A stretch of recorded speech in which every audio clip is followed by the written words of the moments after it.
The sinister true story of the triplets separated at birth as part of a cruel experiment. 1980 was a big year for Robert Shafran, as it was his first year starting college. His nerves were high and he was filled with excitement. But when he stepped foot onto the New Jersey campus, he realized making friends was going to be a lot easier than he thought. Guys were coming up to him and patting him on the back. Girls were greeting him with kisses as if they already knew him. The only thing was they insisted on calling him Eddie. What he was about to realize would change his life forever. As he found his assigned living quarters, he was greeted by Michael Domitz, his new roommate. With shock in his eyes, Michael asked him what his name was and if he had a brother. When Robert told him no, Michael's next question was, "Are you adopted? And what's your birthday?" When Robert informed him that he had in fact been adopted and that he shared the same birthday as his previous roommate Eddie Galland, light bulbs went off in Michael's head. He screamed, "You have a twin. His name's Eddie." Robert was in shock. He couldn't believe his ears. Of course, the next thing the new friends had to do was call Eddie and inform him of his newfound twin. Michael could barely catch his breath to get the words out when Eddie answered the phone, and before they knew it, they were headed to Eddie's house to confirm this bizarre situation. Speeding along the highway, the boys couldn't contain their excitement, so much so that they were pulled over and ticketed on the way. So many questions were buzzing around in Robert's head. How could this happen? How did I not know I had a twin? These questions would get answered, but the reality would become too much for some to handle. Before the two could even reach Eddie's door, it opened and the two locked eyes. Michael recounts the meeting, looking at the two men who had the same grin, the same hair, the same expressions. It was his double. As they began to chat, they realized they had the same interests, ranging from wrestling, music, and even women. They had the same birthmarks and matching IQ scores of 148. Geniuses by any standard. They were in shock and awe. They couldn't believe what was happening. They had just discovered a long-lost friend. Soon, this thrilling mystery was about to get a whole lot crazier. All parents involved were just as shocked as the boys, considering that they were never informed about a twin. Both sets of parents were adamant that if they knew, they would have adopted both boys, so they wouldn't have had to spend even a day apart. But the joy of the discovery took over any ill feelings about the situation. For a while, anyway. As news spread about their reunion, newspapers and TV stations were calling, hoping for a chance to interview the brothers. Soon, they received a call that would change the entire situation forever. When fellow college student David Kelman saw their picture in a local newspaper, he realized something amazing. He was staring at himself, times two. Looking up the phone number of the Galland family, David called them immediately. The family had been receiving a lot of calls lately, so when they answered, they were a bit skeptical. But when David expressed the reason he was calling, Eddie's mom dropped the phone. David expressed he thought he was the third addition to this extraordinary duo. When the three met for the first time, the joy they had originally felt multiplied. They couldn't believe there was a third brother, all of them identical in looks and body language. Again, David's interest matched Robert's and Eddie's. There was no doubt in their minds they were triplets. They began to appear on even more TV shows, holding interviews for shocked crowds that wanted to see them in action. CNN Films created a documentary about the amazing story, and when interviewed and asked about the reunion, Robert said, "The initial meeting was just complete surrealism, but then once we got together, there was a joy that I had never experienced in my life, and it lasted a really long time." The three moved in together and started partying like no other, trying to catch up on all the time they'd lost together when they were separated. The triplets became so well known that even Madonna took note.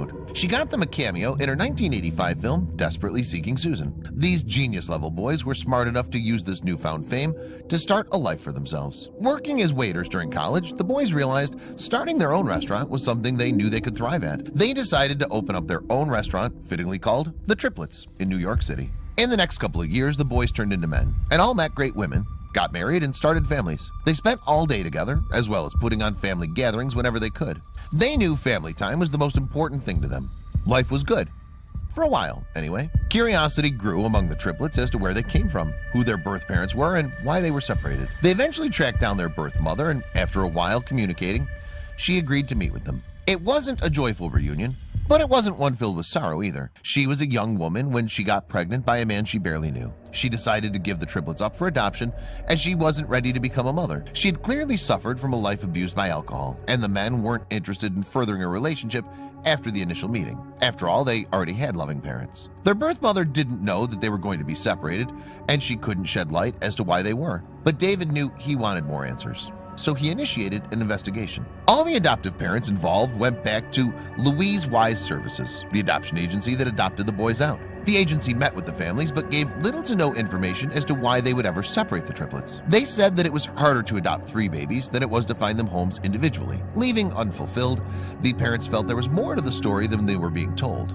And there was. When one of the parents forgot an umbrella inside the agency and went back to get it, they walked in on a surprising scene. The people they had just had a meeting with were celebrating with a bottle of champagne, as if they had just dodged a bullet. But what were they celebrating? It was a question that would haunt everyone involved. All the families involved knew their children were part of a developmental study, but they were informed that psychologists were studying the effects of adoption only. What they didn't know was, in reality, they were studying the effects of nature versus nurture. They were doing so by separating twins and triplets to see what was a stronger force, nature or nurture. In other words, they intentionally separated the boys to study them like lab rats, with little regard for the emotional and psychological damage the separation would cause. The social experiment was led by Dr. Peter Neubauer, a psychiatrist in New York. He didn't choose the families at random either. All families had eerie similarities, like all having a daughter the age of 2 at the time of adoption.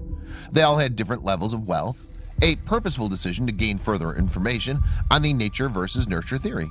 Robert was adopted into a wealthy family. His father was a doctor, his mother a lawyer. They lived in the posh town of Scarsdale in Westchester County. Eddie grew up in a middle-class home, while David grew up in Queens with a working-class family. The experiment was kept a secret from the families and the general public because they knew many would object, citing its cruel and unusual circumstances. Every couple of weeks, scientists would come into the homes of the unsuspecting families to film and document the progress of each child. All the boys remember these strange meetings, being asked various questions and watched closely as they played with specific toys. Like lab rats, the boys were monitored for years until scientists gathered enough information to conclude their findings. Claire Kelman, David's adoptive mother, noticed something was different about her little boy from an early age, but didn't have the necessary information to put 2 and 2 together. David began talking very early. I remember him waking up and saying, "I have a brother." We would all talk about his imaginary brother.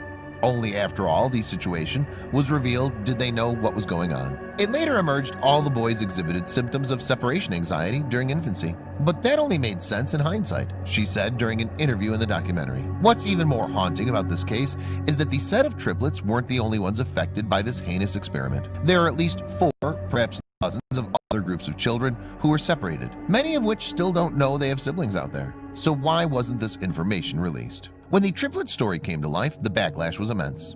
The obvious anger towards the scientists and adoption agency was obvious, so they decided not to publish their findings. The controversial findings are sealed at Yale University until 2066, leaving much confusion and mystery surrounding the results. The records hold vital information about other twins and triplets who may still not know they have family out there. Unfortunately for many of these victims, their story only got worse from here. According to Nancy Segal, doctor and author of the book Accidental Brothers, the eye-opening account of the boy's story expressed that the Louise Wise Agency dealt with these single women, mostly Jewish, who were pregnant, informing them that separation was best so that the babies wouldn't have to compete for attention, leaving them little to no choice in the matter. She also met with Dr. Neubauer before he died. What struck me most was he showed absolutely no remorse for what he'd done.